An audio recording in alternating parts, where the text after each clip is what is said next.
네, 검찰이 이재명 대표의 최측근으로 꼽히는 김용 민주연구원 부원장을 긴급 체포를 했고 이어서 민주연구원 압수수색을 시도를 했었죠.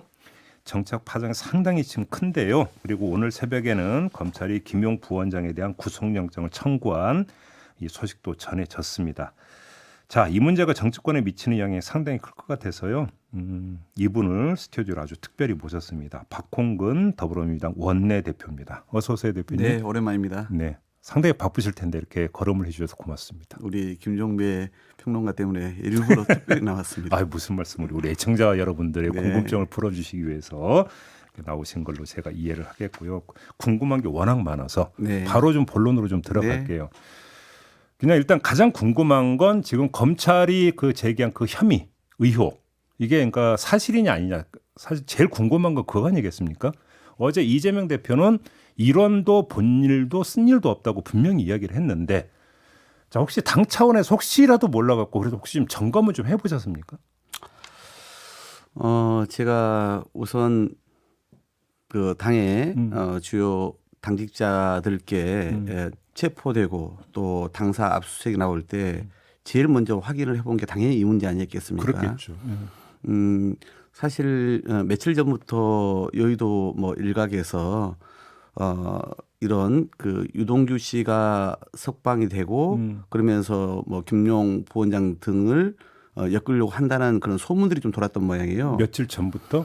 그래서 당의 그런 주요 당직자들이 당사자 본인께 직접 확인을 해봤던 모양입니다. 김용 부원장한테. 본인은 결단코 그런 일 없다라고 얘기를 했다는 것이에요. 그런데 전격적으로 체포되고 또 사건이 지금 이렇게 진행이 되고 있는 것이죠. 어제 이재명 대표께서도 그런 일이 없다고 분명히 국민께 말씀하시지 않았습니까? 예. 제가 지난 대통령 선거 경선 전부터 이재명 대표의 캠프에 참여를 했고 또 경선 때부터 본선 때까지 비서실장으로서 곁에서 지켜보지 않았습니까? 지금도 이제 같이 호흡을 맞춰서 일하고 있는데 이 일련의 과정에서 본인은 너무나 사실은 억울해합니다. 그래요. 분통이 터질 지경으로 그러면서도 꼭 지금 인내하고 계시는 상황이거든요. 이번에 사안 같은 경우도 이렇지 않습니까?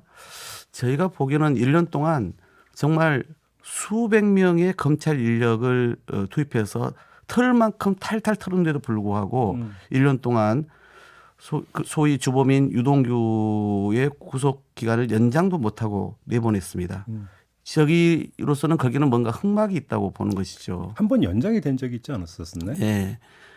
결국은 이제 1년 만기가 돼서 나오지 않았습니까? 그런데 저희가 알고 있기로는 사건을 이제 병합하기 위해서 구속영장과 관련해서 또 법원에다가 제출하지 않습니까? 그런데 그 내용에 보면 실제 이제 별도로 영장을 기간 연장 이게 청구를 해야 됩니다. 불구하고 그런 내용들이 뭐 제대로 되어 있지 않다는 것입니다. 그리고 아무리 곱씹어도 저희로서는 의혹을 가질 수밖에 없는 것이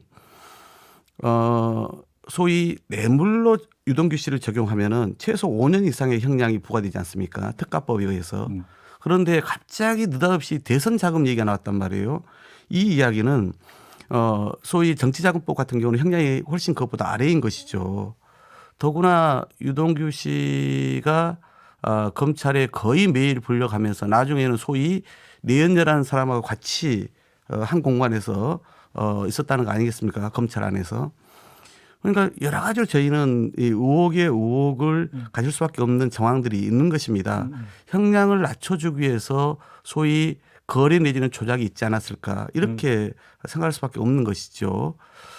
그 오늘 아침에 뭐 기사가 많이 나왔다고 들었습니다. 네. 제가 아직 보지는 못했습니다만은 이미 유동규 씨가 돈 받았다는 것은 그 전부터 다 알려진 사실 아닙니까? 그러니까 남욱 변호사가 마련한 8억이 유동규 본부장한테 흘러갔다라는 것은 새로 나온 이야기는 아니고. 그렇습니다. 자, 근데 문제는 그 8억이 유동규 선에서 끝난 게 아니라 김용 부원장한테 다시 전달됐다는 게 새로 나온 이야기인 거잖아요. 그렇죠. 정리를 하면. 그런데 문제는 이번에 뭐 소위 체포 또는 압수수색 영장에도 그렇고 오늘도 지금 뭐 이제 기사가 나온 걸 보면은 실제 그러면 유동규 씨가 김용한테 그리고 구체적으로 선거 자금으로 전달했다라고 하는 구체적 사실들은 거의 없습니다.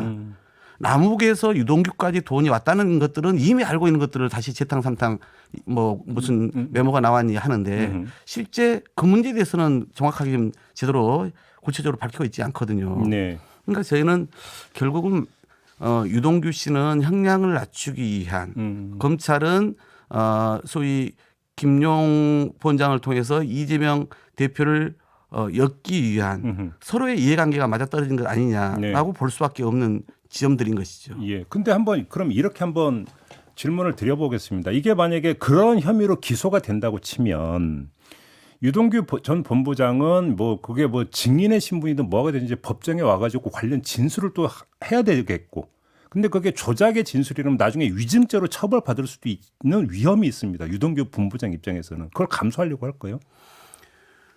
본인의 입장에서는 자신의 예를 들어서 뭐 재산이나 또는 특히나 이제 형량은 대단히 본인으로서는 피하고 싶은 그런 그 중요한 문제 아닙니까? 이런 것에 대해서는 어떤 식으로건 검찰과 그런 어떤 뭐랄까 입맞추기가 되어 있다라면은 예. 그것을 필사적으로 그것을 지키려고들 하겠죠. 그러니까 아무튼 대표님의 이제 그 지금까지 말씀을 그러니까 정리를 하면 핵심은 그러면 유동규에서 김용으로 그러니까 그 8억이 전달됐다는 뭔가 정황이나 근거가 있느냐, 검찰이 확보하고 있느냐, 결국 이게 핵심 문제가 되겠네요. 사법적 쟁점에 있어서는. 예, 그렇습니다. 그러니까 우리나라 어떤 당사자가 결단코 그런 일이 없다라고 네. 얘기를 했기 때문에 저희로서는 믿을 수밖에 없는 것이고요. 예. 그다음에 지금까지 영장이나 또는 보도에 나온 것으로 봐도 유동규가 돈을 받았다는 것은 이미 다 알려진 사실이고 새삼스러운 게 아닌데 유동규가 대선 자금 명목으로 김용에게 돈을 전달했다라고 하는 그런 정황과 사실들은 구체적으로 나온 것이 없지 않습니까? 네. 결국은 이 과정에서의 뭔가 거래나 또는 조작이 있지 않았을까라고 저희는 의혹을 제기하고 있는 것이죠. 알겠습니다. 관련해서 좀 추가 질문을 드리면 김용 부원장한테 이제 확인을 했다라는 말씀은 해주셨고, 혹시라도 몰라가지고 그럼 당시 캠프 이제 회계를 담당했던 분이나 이런 분들에게도 혹시 좀 확인을 하는 이런 좀 과정은 있었습니까? 뭐 제가 이제 그 당시 회계 담당자들을 직접 만나보지는 않았습니다만은 대선 자금에 공당이 경선을 하고 또 본선을 치른 데 있어서 그런 불법적 비용을 쓴다는 것은 너무 시대착오적인 그 발상이에요. 있을 수 없는 일입니다. 그리고 제가 어제 누가 그러더라고요. 김용 당시 부원장이 뭐 여러 가지 그 조직 분야의 실무를 맡고 있었는데 돈을 그렇게 받았으면 오히려 쓰고 다녀야 될 거 아닙니까? 당시에 콩나물 국밥도 주변에 얻어먹고 다녔답니다. 그래요? 그러니까 저는 하여튼 결국에 타깃은 이재명 대표에게 있는 것이다라고 보는 것이고요. 대장동 사건으로 해보려다가 안 되니까 그래서 뇌물죄도 안 나오고 또 소위 배임 혐의도 안 나오니까 결국은 민주당에도 타격을 줘서 총선 때 유리한 입지도 확보할 수도 있고 네. 그러면서도 대통령의 가장 강력한 정적인 이재명 대표도 제거할 수 있는 이런 어떤 일거양득의 차원에서 이렇게 치닫고 있는 건 아닌가 강력하게 의구심을 가질 수밖에 없습니다. 조금 전에 잠깐 이제 이재명 대표의 심경을 잠깐 전해주시긴 했는데 좀 그러니까 따로 좀 대화를 좀 나눠 보셨어요? 좀 구체적으로 뭐라고 하던가요, 이재명 대표는? 본인은 지난 대선 과정에서도 늘 그렇게 얘기를 했습니다. 본인 스스로 필요하다면 자기 뭐 특검이라도 해서 다 그건 밝혀야 한다라고 그렇게 공개적으로 국민 앞에서 방송에서도 언급을 하지 않았습니까? 그런 이제 억울한 심정들을 갖고 있죠. 지금도 마찬가지인데 이런 그 공권력을 갖고 있는 국가기관이 이런 그 개인의 인권을 쉽게 여기면서 무리한 어떤 그 권력을 행사하는 것에 대해서는 어떤 식으로건 단죄를 해야 한다는 생각까지 갖고 계실 정도로 억울해하고 계시죠. 알겠습니다. 자, 이번에는 좀 민주당의 대응 쪽으로 좀 그 방향을 틀어서 좀 질문을 드리고 싶은데요. 일단 이거부터 여쭤보겠습니다. 민주연구원에 대한 압수수색 시도를 이제 그 민주당이 막았습니다. 두 갈래 일단 이야기가 나오는데 첫 번째 검찰 쪽에서는 이게 중앙당사 압수수색이라는 민주당의 주장에 대해서 검찰에서 뭐라고 이제 반박을 했냐면 민주연구원은 별도의 법인으로 되어 있다. 그러니까 동일시하지 말라 이런 취지의 주장을 내놓는 게 하나가 있고요. 국민의힘에서는 아니 청와대 의원 개인 사무실 법원까지 압수수색하는데 민주당이라고 그럼 뭐 예외를 둬야 된다느냐 이런 또 반박을 했습니다. 어떤 답변 주시겠습니까? 검찰이 우선은 거기에 나올 게 없다는 건 저희는 알고 있었다고 봅니다. 왜냐하면 김용 부원장이 임명된 지 8일 만에 압수수색이 나온 거거든요. 회의 3번은 참석했습니다. 그렇습니다. 회의 3번 각 1시간씩 3시간 가량. 그러니까 그 사무실도 여러 부원장들이 같이 쓰는, 그리고 거기에 자기 개인 용품 하나 따로 있지 않고 당에서 준 컴퓨터 하나 있는 것인데 그것도 쓰지 않았다는 거 아니겠습니까?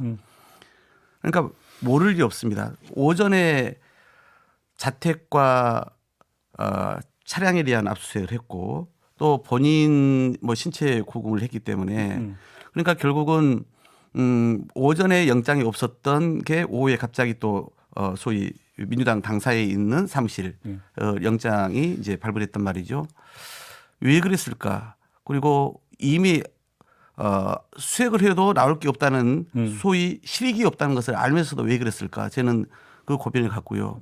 그런 점에서 봤을 때 저희는 결국은 민주당 당사에 검찰의 공권력이 들어갈 거고 여기에 대해서는 당연히 막을 것을 또 예상했겠죠. 국민의힘이건 정의당이건 다른 정당은 자기 중앙 당사에 검찰이나 경찰 공권력이 들어온다면 그걸 그냥 어서 오세요라고 환영하겠습니까? 당연히 항의하고 맞겠죠. 그건 누구나 마찬가지일 겁니다. 그런데 저로서는 그래서 강력히 이제 항의를 한 것인데 이런 거죠. 민주당사 안에 있는 민주연구원입니다. 민주당사 안으로 진입을 해야 되고요. 계단과 물리적으로 중앙 당사일 수밖에 없다. 그렇습니다. 당사의 계단과 엘리베이터를 이용하고 그렇게 되지 않습니까? 그리고 민주연구원은 당연히 민주당 안에 소속 기관인 것이죠. 그런데 이것을 뗄 수 없는 것을 마치 별도의 그 공간이고 기관인 양 이렇게 얘기하는 것은 호도하는 것이다. 이렇게 말씀드리고 싶고요.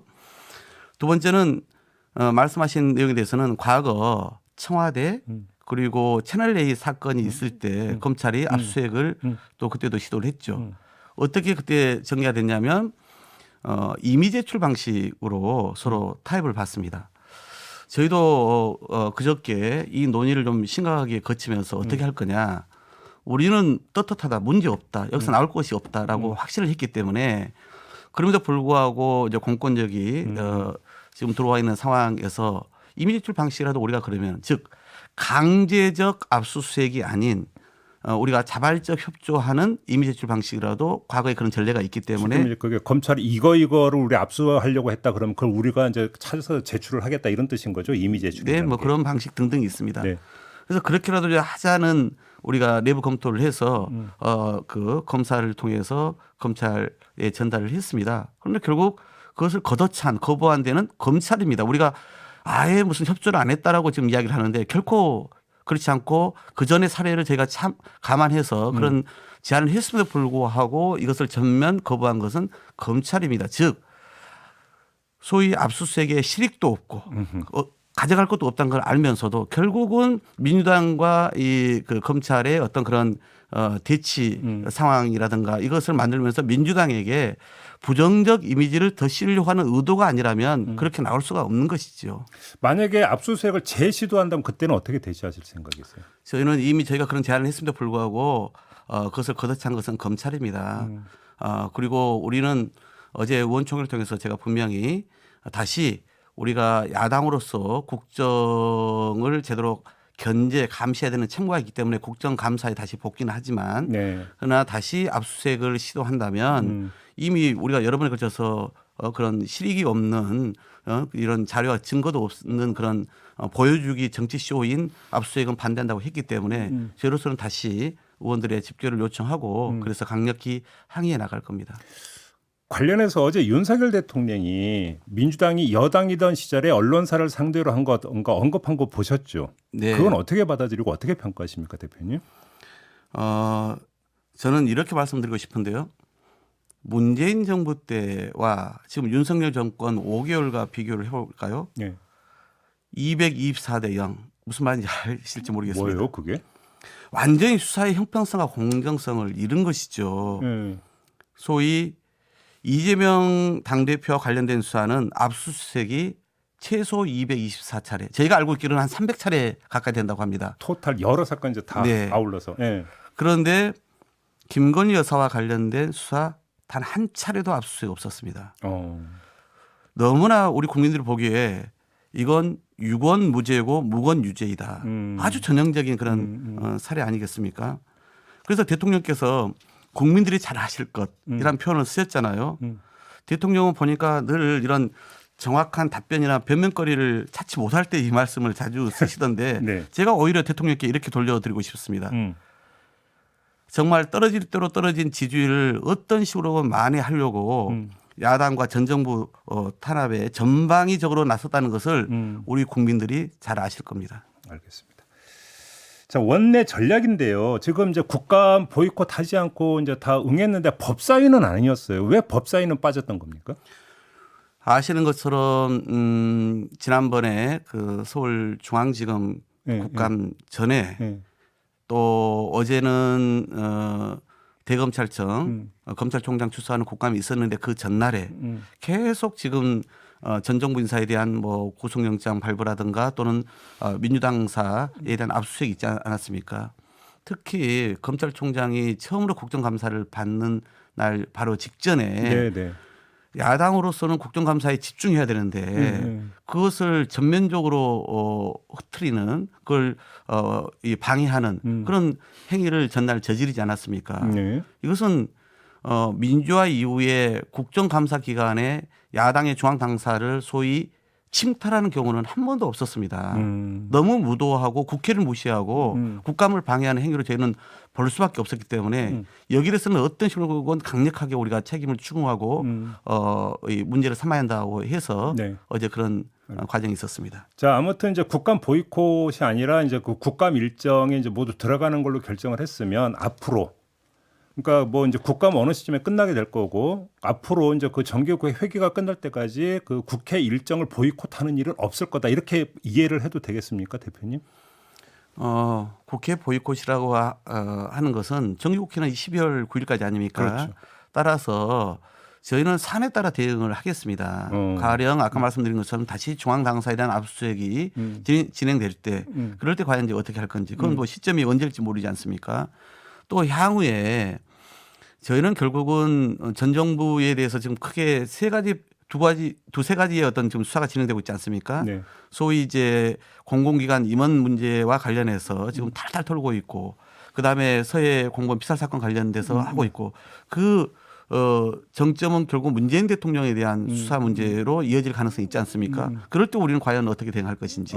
그다음에 이재명 대표와 관련해서도 여러 사건을 계속 지금 펼쳐놓고 전방위적으로 하고 있지 않습니까? 예. 그러면 이재명 대표에 대해서도 결국은 그런 뭐 소환이라든가 기소뿐만 아니라 또 이런 게 있지 않겠습니까? 그래서 이제 또는 뭐 나가서 영장의 문제까지 갔을 때 어떻게 할 거냐. 그러니까 그런 사안에 따라서 저희가 쓸 수 있는 여러 가지 대응책들이 있지 않겠어요.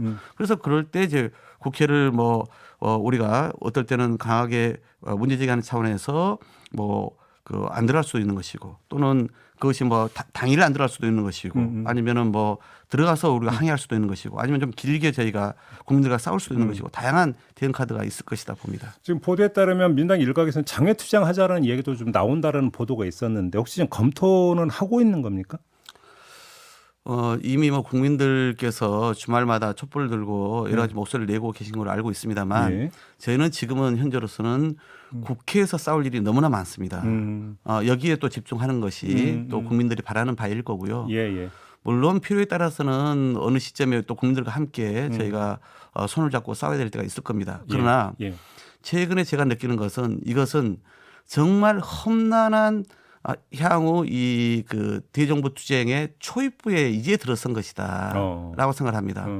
이 전방위적인 전 정부와 야당 털기 이 탄압이 저는 결코 간단히 끝날 일이 아니라 생각하거든요. 그리고 이 정부의 실정과 무능에 대해서 규탄하는 일도 저는 이게 뭐 그냥 한두 사안으로 끝날 일이 결코 아니지 않습니까? 그런 점에서 정말 지난한 과정을 우리가 밟을 수밖에 없기 때문에 장애투쟁을 뭐 하냐 마냐의 문제는 앞으로 차차 판단할 문제이다. 뭐 라고 생각합니다. 상황 전개에 따라서 얼마든지 유동적이다 이런 말씀을 이해를 하면 되겠네요. 알겠습니다. 이제 이 원내 의제와 관련해서 양곡관리법을 일단 민주당이 처리를 한 거에 대해서 정진석 국민의힘 비대위원장은 의회 독재라는 표현을 썼고요. 윤석열 대통령 같은 경우는 거부권을 시사하는 발언을 한 걸로 언론이 해석을 하던데, 자 최종적으로 이게 그 공포까지 될 거라고 이렇게 전망을 하시고 또 돼야 된다고 생각을 하세요? 당연합니다. 저는 제발 대통령은 대통령답게, 여당은 여당답게, 야당은 야당답게, 행정부는 행정부답게, 입법부는 입법부답게 하면은 대한민국에 문제가 없습니다. 네. 왜 입법부가 통법부로 전락하면서 대통령의 말만 쳐다봅니까?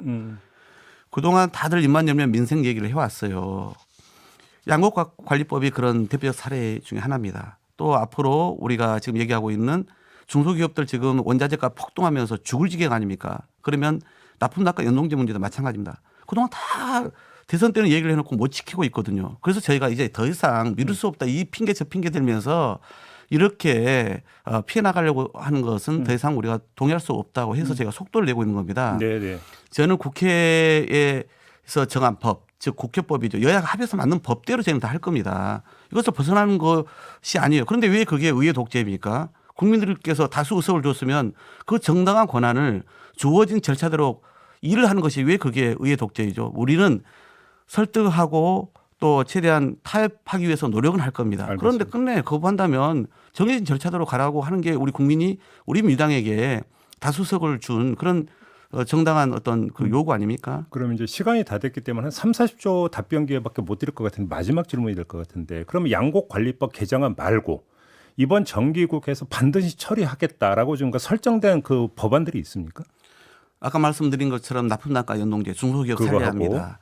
또 가계부채와 관련해서도 지금 곡소리가 곳곳에서 나고 있지 않습니까? 중소기업이나 가계부채 가계. 3법 말씀하시는 그걸 겁니까? 포함해서 예. 이런 일도 반드시 해야 됩니다. 노란봉투법은요? 그 문제는 저희는 처리한다는 입장은 분명합니다만은 지금 내용을 어떻게 할 것인지에 대해서는 지금 검토 중에 있습니다.